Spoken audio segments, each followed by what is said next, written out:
നമസ്കാരം, എല്ലാ football പ്രേമികൾക്കും GTF വേൾഡിന്റെ പുതിയൊരു വീഡിയോയിലേക്ക് വീണ്ടും സ്വാഗതം.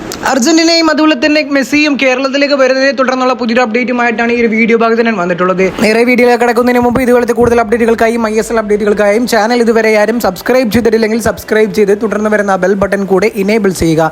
നേരെ നമുക്ക് വീഡിയോയിലേക്ക് കടക്കാം. കേരളത്തിന്റെ കായിക മന്ത്രിയായിട്ടുള്ള V. അബ്ദുറഹിമാൻ ഇന്നലെ മാധ്യമങ്ങളോട് അർജന്റീനയും അതുപോലെ തന്നെ മെസ്സിയും വരുന്ന ചോദ്യത്തെ പറ്റി പ്രതികരിച്ചത് ഇങ്ങനെയാണ്.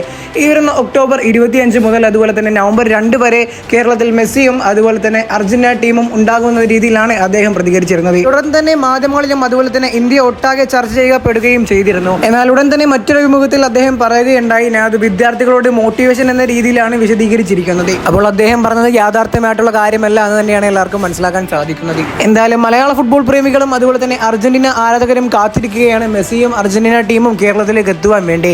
വീഡിയോ അവസാനിക്കുന്ന ഇതുപോലത്തെ കൂടുതൽ അപ്ഡേറ്റുകൾക്കായി ചാനൽ ഇതുവരെ ആരും സബ്സ്ക്രൈബ് ചെയ്തിട്ടില്ലെങ്കിൽ സബ്സ്ക്രൈബ് ചെയ്ത് തുടർന്ന് വരുന്ന ബെൽ ബട്ടൺ കൂടെ ഇനേബിൾ ചെയ്യുക. മറ്റൊരു ദിവസമായി മറ്റൊരു അപ്ഡേറ്റുകൾ വരുന്നവരേക്കും എല്ലാവർക്കും stay tuned our channel. Thanks for watching.